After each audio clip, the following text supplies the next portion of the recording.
السلام علیکم، میں لبنہ ملک اپنے یوٹیوب چینل کے ساتھ آپ کی خدمت میں حاضر ہوں اور آپ کے سامنے ہے کہ ارشد شریف کے معاملے میں کیا کیا قسم کے ابہام پیدا ہوتے رہے اور کیا کیا چیزیں چلتی رہیں۔ آپ کے سامنے کی بات ہے کہ یہ کتنا بڑا ظلم ایک روا رکھا گیا، اور لیکن ان چیزوں کے حوالے سے بات کرنے سے پہلے میں آپ کو ایک اور واقعہ یاد کروانا چاہوں گی، ایک اور بات آپ لوگوں کے سامنے ڈسکس کرنا چاہوں گی کہ 5 جون 1992 کی بات ہے کہ ٹنڈو بہاول سندھ کے گاؤں میں ایک حاضر سروس میجر ارشد جمیل نے وہاں پر اپنے پاک فوج کے دستے کے ہمراہ چھاپا مارا اور 9 کسانوں کو گاڑی میں بٹھایا۔ گاڑی میں بٹھانے کے بعد جام شوروں کے قریب دریائے سندھ کے کنارے لے جا کر ان پر گولیاں برسا دی، انہیں قتل کر دیا، اور فوج کے ان افسران نے ان 9 آدمیوں پر یہ الزام لگایا کہ یہ افراد دہشت گرد تھے، یہ عام لوگ نہیں تھے، اور ان کا تعلق بھارت کے ادارے ریسرچ اینڈ انالیسس ونگ سے تھا، یعنی کہ وہ را کے ایجنٹ تھے۔ لاشیں گاؤں آئیں تو ان سارے گاؤں میں ایک کوہرام مچ گیا، کیونکہ 9 جوانوں کی لاشیں گاؤں میں پہنچنا ایک بہت بڑی بات تھی۔ ہر ماں اپنے بیٹے کی لاش پر ماتم کر رہی تھی، بین کر رہی تھی، اور ان کے بین دل دہلا رہے تھے۔ وہیں پر ایک اور بھی خاتون تھی جس کو عرف عام میں وہاں پر مائی جندو کہا جاتا تھا، اور وہاں پر مائی جندو کے بھی 2 جوان بیٹے، ایک بہادر دوسرا منٹھار، ان کی لاشیں بھی موجود تھیں، اور ساتھ ہی اس مائی جندو کے تیسرے بیٹے کی جو اس کا داماد تھا حاجی اکرم، اس کی لاش بھی موجود تھی، لیکن وہ چپ تھی، بالکل خاموش تھی۔ عورتیں اسے بین کرنے پر، شور کرنے پر، رونے پیٹنے پر اکسا رہی تھیں، کہہ رہی تھیں کہ جندو، آج تو اجڑ گئی، آج تیرا گھر ختم ہو گیا، تیرے بیٹے اس دنیا سے چلے گئے، تیری بیٹی کا گھر بھی برباد ہو گیا۔ کئی قسم کی باتیں کی جا رہی تھیں، لیکن مائی جندو کی آنکھ سے ایک آنسو بھی نہ نکلا۔ وہ صرف اور صرف سکتے کے عالم میں اپنے بیٹوں کے چہرے بھی دیکھے جا رہی تھی اور اپنے داماد کی طرف بھی دیکھ رہی تھی۔ ایک عجیب سے سکتے کے عالم میں تھی کہ میرے ساتھ یہ ہوا تو ہوا کیا ہے۔ ہر شخص یہ کہہ رہا تھا کہ میتیں خاموشی سے دفنا دی جائیں، کیونکہ انتہائی معذرت کے ساتھ یہ کہنا پڑتا ہے کہ قاتل بہت طاقتور تھے۔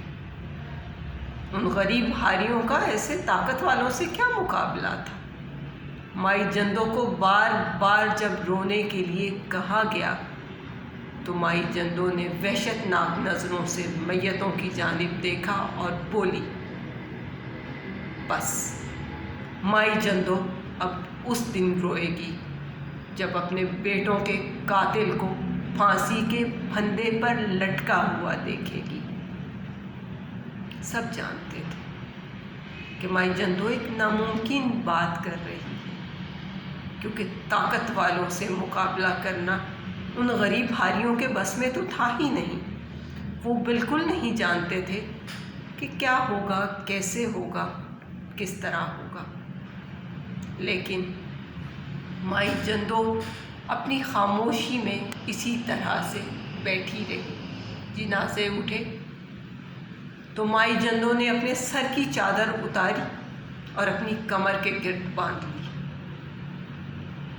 لہو ہوتے ہوئے جگر کے ساتھ اپنے بچوں کو، اپنے بیٹوں کو خدا حافظ بولا۔ مسئلہ یہ تھا کہ ٹنڈو بہاول اندرون سندھ کا ایک دور دراز گاؤں تھا۔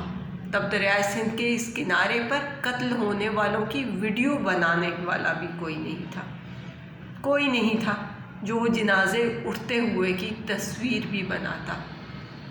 سب یہی سمجھے کہ سندھ میں ایک بہت بڑا سانحہ ہونے سے بچا لیا گیا اور دہشت گردوں کو موت کے گھاٹ اتار دیا گیا۔ سب یہی سمجھتے رہے کہ یہ بہت اچھا ہوا، بہت بہتر ہوا، اور جس وقت سارا ملک شکرانے کے نفل ادا کر رہا تھا، شکر ادا کر رہا تھا کہ بہت بہتر ہوا کہ ہم ان دہشت گردوں سے محفوظ رہے ہیں، تب مائی جندو نے ایک احتجاجی چیخ ماری، اور اس چیخ نے پرنٹ میڈیا کو ہلا دیا۔ میڈیا کی سماعتیں چر گئیں۔ مائی جندو بوڑھی تھی، جسمانی لحاظ سے کمزور بھی تھی، مگر وہ 3 مقتولوں کی ماں تھی۔ اس نے طاقت کے مراکز سے جنگ لڑنے کا فیصلہ کر لیا۔ اس نے سوچا کہ اب اس طرح نہیں جینا۔ اس وقت سوشل میڈیا نہیں تھا۔ سوشل میڈیا کی غیر موجودگی میں یہ جنگ آسان نہیں تھی، مگر مائی جندو کی طرف سے نعرے بج چکے تھے، اور مائی جندو کی واپسی بالکل محال ہو چکی تھی۔ اس نے اپنی کشتیاں جلا چھوڑی تھیں، اور جس وقت یہ سلسلہ یوں ہی چلتا رہا، پہلی جھڑپ ختم ہونے کے بعد، گرد چھٹنے کے بعد جب یہ معلوم ہوا قتل ہونے والے تو دہشت گرد نہیں تھے، بیسکلی میجر ارشد جمیل کا ذاتی جھگڑا تھا زمین کے معاملے پر ان حالیوں کے ساتھ، جس کی سزا میں انہیں قتل ہونا پڑا تھا۔ 24 جولائی 1992 کو جنرل آصف نواز اور نواز شریف نے ملاقات کی، اور جنرل آصف نواز نے میجر ارشد جمیل کا کورٹ مارشل کرنے کا حکم دیا۔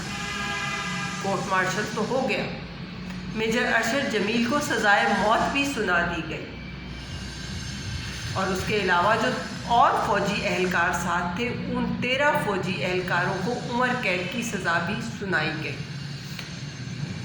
میجر نے پاک فوج کے سپہ سالار کو رحم کی اپیل کی، کیونکہ ایسے وقت پر رحم کی اپیلیں کرنا تو ان لوگوں کو یاد آ جاتا ہے، لیکن کسی کی جان کو ہاتھ میں لیتے ہوئے یہ لوگ بھول جاتے ہیں کہ اس کی جان بھی قیمتی تھی۔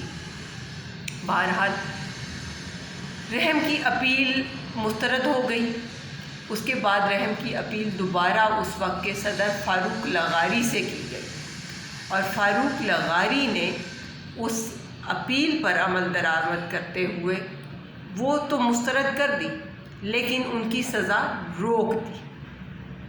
فوری طور پر اس سزا پر عمل درآمد نہ ہو سکا۔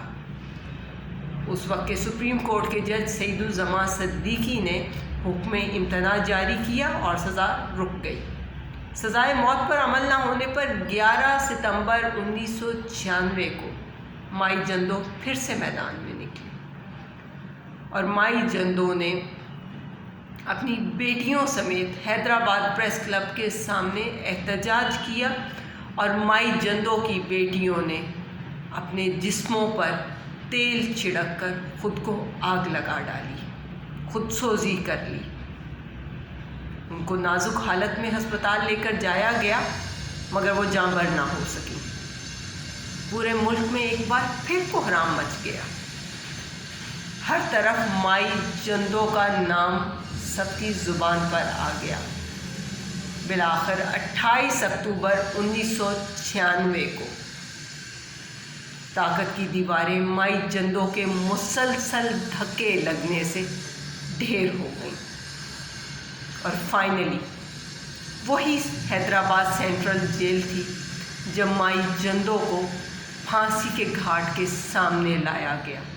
سامنے تختہ دار تھا، اور اس تختہ دار پر اس کے گاؤں کے 9 بیٹوں کا قاتل میجر ارشد جمیل کھڑا تھا۔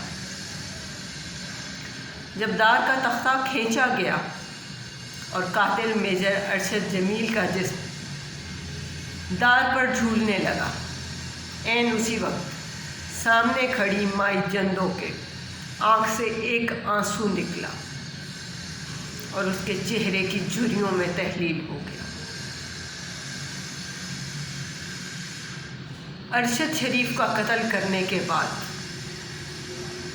طاقت کے مراکز شاید یہ سمجھ رہے ہیں کہ اب مائی جندو کی کہانی دوبارہ نہیں سامنے آئے گی، لیکن یہ نہیں ہوگا، کیونکہ ارشد شریف کی ماں اس وقت ایک بار پھر مائی جندو بن چکی ہے اور وہ اس کہانی کو دہرانے کے لیے موجود ہے۔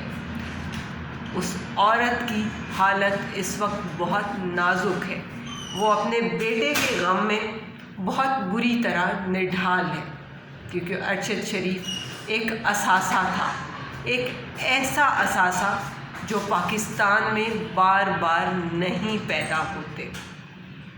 مائی جندو نے اپنے خاندان کے 9 افراد کے قتل کا کیس ادارے کے خلاف لڑا تھا اور کیس جیت گئی تھی۔ آج ارشد شریف کی ماں بھی ارشد شریف کے قتل میں کچھ جنرلز، ریٹائرڈ باجوہ سمیت کئی اہم فوجی عہدیداروں کو نامزد کر چکی ہے، اور ہم قوم کی اس ماں کے ساتھ کھڑے ہیں۔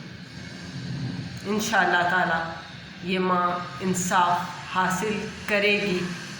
ہماری تمام تر نیک تمنائیں اور ہماری تمام تر کاوشیں آپ کے ساتھ ہیں ماں جی۔ ہم دوبارہ وہ تمام چیزیں افورڈ ہی نہیں کر سکتے جو اس زمانے میں ہوئی تھی۔ ہاں، اب آپ کے ساتھ سوشل میڈیا کی طاقت بھی ہے، آپ کے ساتھ یہ بیٹی بھی کھڑی ہے، بہت سے لوگ ہیں آپ کے ساتھ۔ آپ قدم بڑھائیے، انشاءاللہ تعالی ہم اپنے بھائی کا حساب لے کر رہیں گے۔ یہ لوگ ارشد شریف کو اس طرح ضائع کر گئے ہیں، لیکن ہم اس کی قربانی کو ضائع نہیں جانے دیں گے۔ پاکستان زندہ باد، پاکستانی عوام پائندہ باد۔